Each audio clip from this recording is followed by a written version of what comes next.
think we're recording. I think so. Hey, y'all, sitting with Kim Lipe, who is an absolute inspiration, powerhouse woman on the move that is changing the game of fitness and changing the lives of women across the country. The first time I met you, and I'm going to call myself out. Okay. We were in Nashville. We're at Ed's event, Ed O'Keefe, dear friend. You beat me down to the gym. You beat me down to the gym the next morning after his event. And I saw you at the event, and Ed was talking, and he actually mentioned you to me and said, you two have a great synergy. I think you should talk, and you're in similar fields. And the following morning, you beat me down to the gym, and I said, okay, all right, this woman is not playing around. I could not believe it after everybody went out and all that stuff, and she beat me down there. So I really have to tip my hat to you and just say, I know before we even spoke that you are an absolute powerhouse. So I couldn't be happier to sit and talk to you. You're a mom, 3 kids, married, 39 years? 39 years. 39 yes. years, two grandkids, and so much of your life has changed from corporate America to now this world of fitness. You at one point had more than 2,000 people on your sales team, living the life, and you said, no way, I'm not, this isn't it for me. So not just your transformation, which is incredible, but can you talk about the role that mentors played along your health journey, and why you just decided that you had to do something and that you couldn't do it on your own? All right. Yep. Well, at the age of 45, I am 55 years old now. So that was 10 years ago. I looked at this picture that I had gotten back from Christmas and seen my family. And I was like, oh my goodness, Kim, what has happened to you? I was always that person that didn't ever have to eat right. I didn't exercise. I never had to worry about weight. But of course, along the way, just kept creeping on. And it just hit me. And that picture changed my life, because I thought, okay, January 1, we all make New Year's resolutions. My New Year's resolution was to go to the gym and hire a trainer and start getting fit, because I thought at the age of 45, there's two things here. You can just keep getting fatter every year, because that's just what we do at that age, or I can do something about it. So I decided to change my life and literally knew nothing about fitness, didn't have a clue about food. In fact, I got to call myself out on this one. For the first few months, I actually would go to McDonald's after the gym, and I would order the chicken sandwich thinking it was just healthier than the yeah. That's how much I knew about food. That was the answer? That was it. The chicken. I'm eating healthier meat chicken. Oh. But the truth.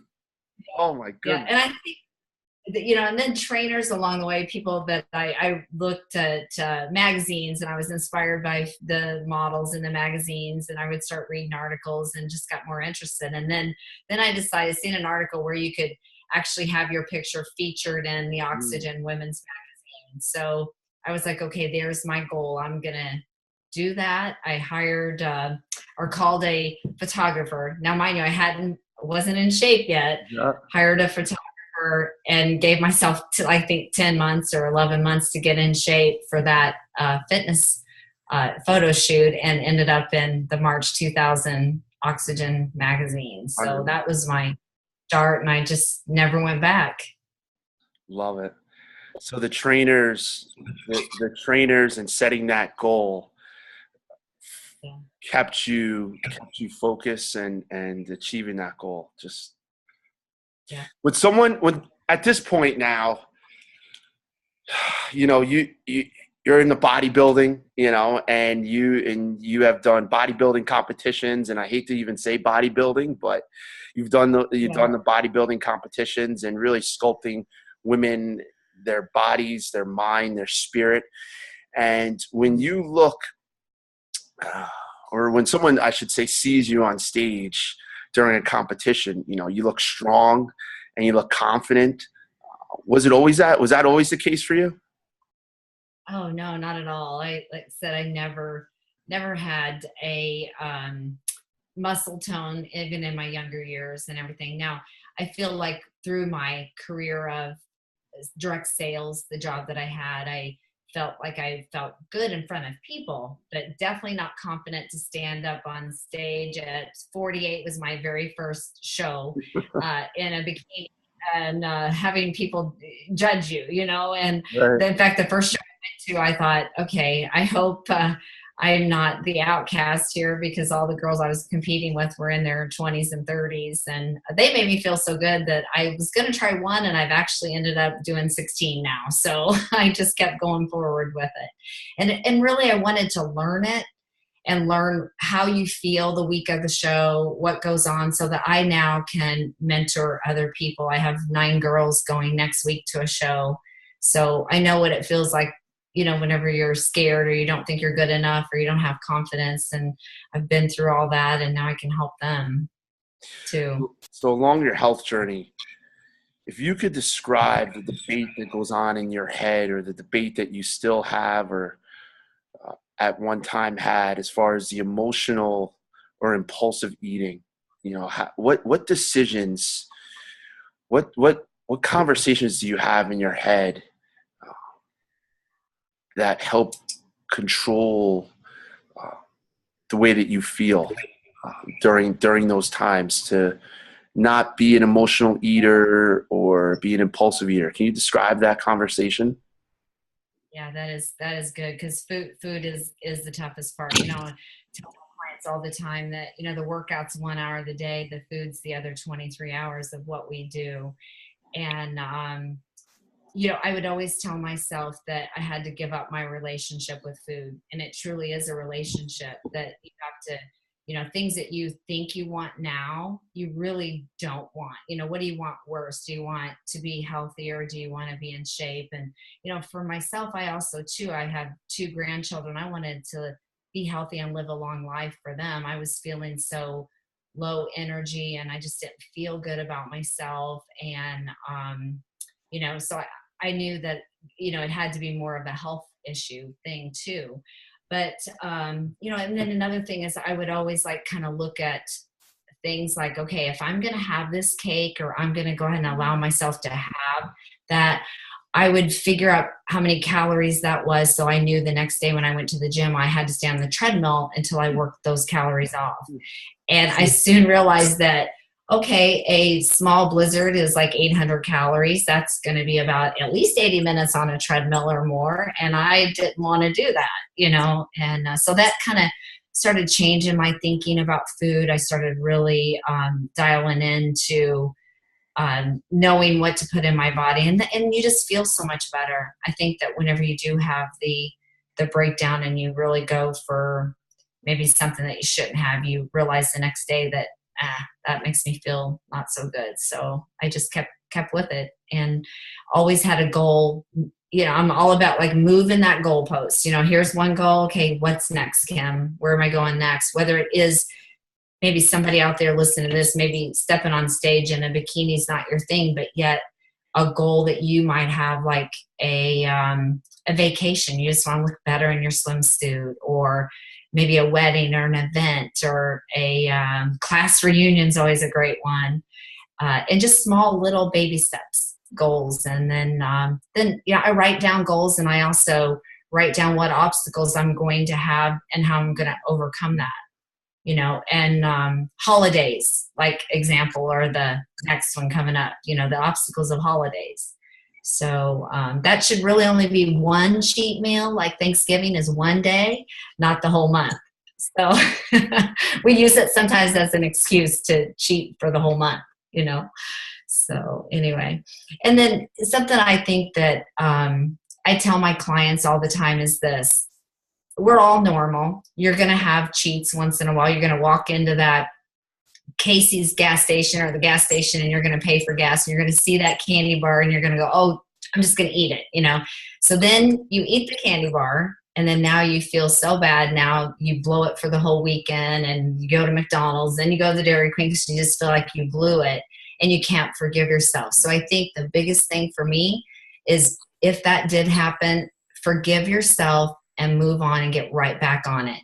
Because it's like, if you have a flat tire, you're not going to go out and stab the other 3 tires of your car just because you had one flat.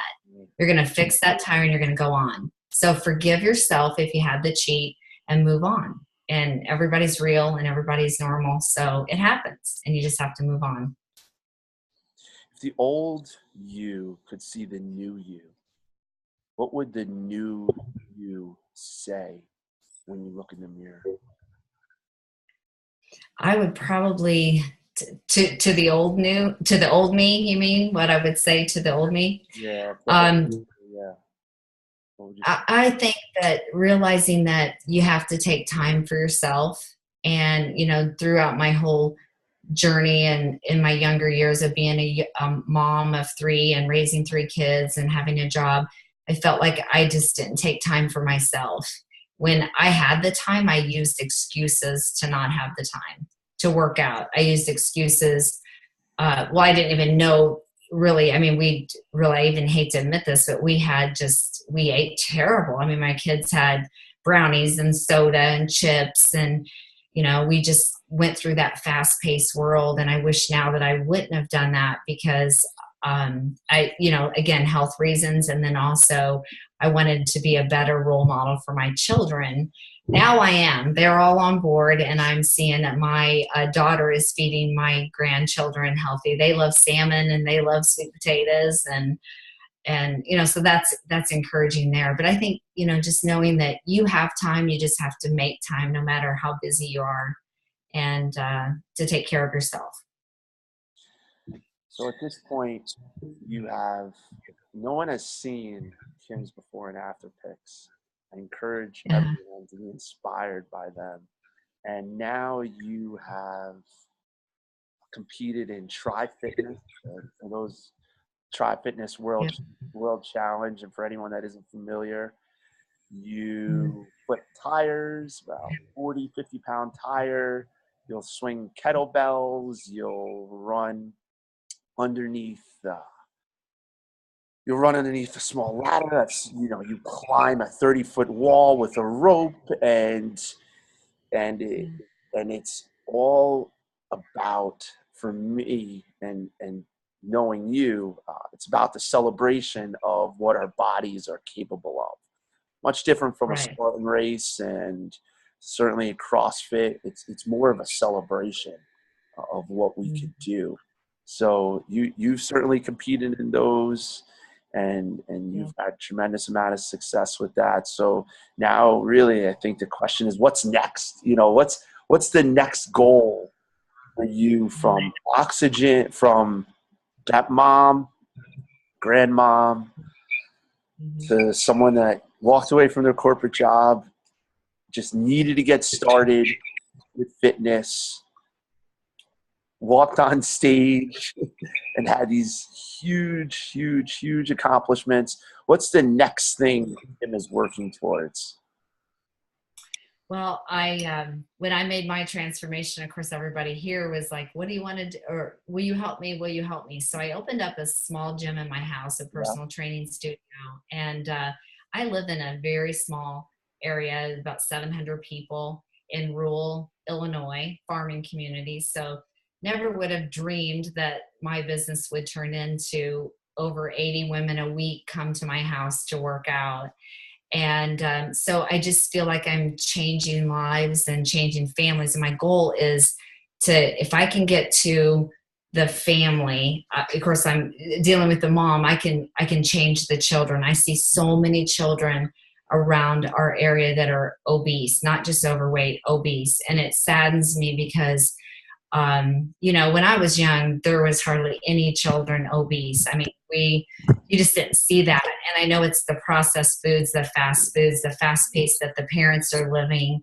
And now I'm teaching these women that to live a healthier life for their families. So with that, in March, I decided to expand my knowledge and go to an online digital business too, to be able to reach out to more and take my programs farther so that I can help more and more people. And that clientele base is already up to 250 people that I'm mentoring in a group and through digital programs and on my private Facebook group. So just seeing the lives that I'm changing or helping change, they're doing the work, but I'm giving them the knowledge and the inspiration. And I think, you know, my mission is just to make women feel better about themselves, no matter their age, fitness level, or their skills, that they can do this and believe in them, and then change their family.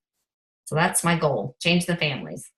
Couldn't be more appreciative of your time and of you and anyone that has a moment to certainly be in your energy, experience who you are in your journey towards health will absolutely be inspired and should be inspired to take action. I've seen your stuff at work, and I've seen you at work, and it's real, and you're real. Your program is Fit Bodies for Mm-hmm. Mm-hmm. Fit, and anyone that is certainly interested in taking a step forward towards their health, I certainly encourage them to do so. But bigger picture is to take action, and that's what you've done. And by taking action, you've been impactful well beyond your clientele. And I appreciate you. I know your family does, and this has been an absolute pleasure to share with you. And I look forward to working with you and working together and seeing, partnering up and seeing how we can move the needle and moving people towards taking a step towards a better, healthier lifestyle. So Absolutely. so awesome. I really appreciate it. Yeah, thank you for all you do too, Robert. Great job. And you know, when you were on that treadmill that day and you got off, I said, "Man, you look good." Yeah. Very good. You know what? You beat me in there, so you know I'm just forget it. You know, you got me. You got me beat for sure. But again, I really appreciate you, and you are absolute special, and you are a light to a lot of people.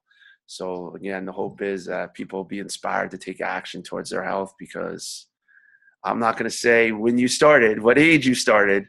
Again, I won't say that, but it's absolutely never too late. And you're awesome, and I really appreciate you. Thank you so much. Well, thanks.